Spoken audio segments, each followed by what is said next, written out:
Hey guys, it's Michaela, and today I'm going to walk you through a fix for when you're running into the error of a WhatsApp status video not being able to play. Basically, WhatsApp is telling you that there's something happening and nobody can see your WhatsApp status video, or you can't view someone else's WhatsApp status video. It usually occurs when there's not an internet connection or that there's a glitch in the system. So for the first option, you need to connect to better internet or just use cellular data. If I swipe down from the top of my phone, I can just use internet and turn off my cellular data, or I can just use my cellular data and turn off the internet. The other option is to just switch over to a different internet Wi-Fi network to go ahead and get a stronger connection, and then get out of WhatsApp and then log back in and see if that connection has appeared and gives you the ability to watch somebody's video.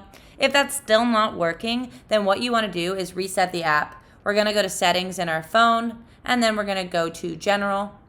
We're going to go to iPhone storage. And then from there, once it loads, we're going to go to WhatsApp.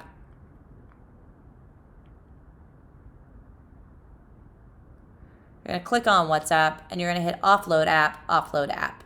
Offloading the app doesn't do anything to your information in the app, but it does take out any glitches or it frees up any storage. We're going to hit reinstall app. It's basically like if you deleted the app from the App Store and then re-downloaded it. It comes in fresh. You'll be able to reset the settings, but all your information will still be there.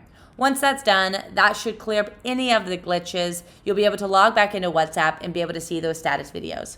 If you guys have any questions on that, let us know in the comments below. If not, don't forget to like and don't forget to subscribe.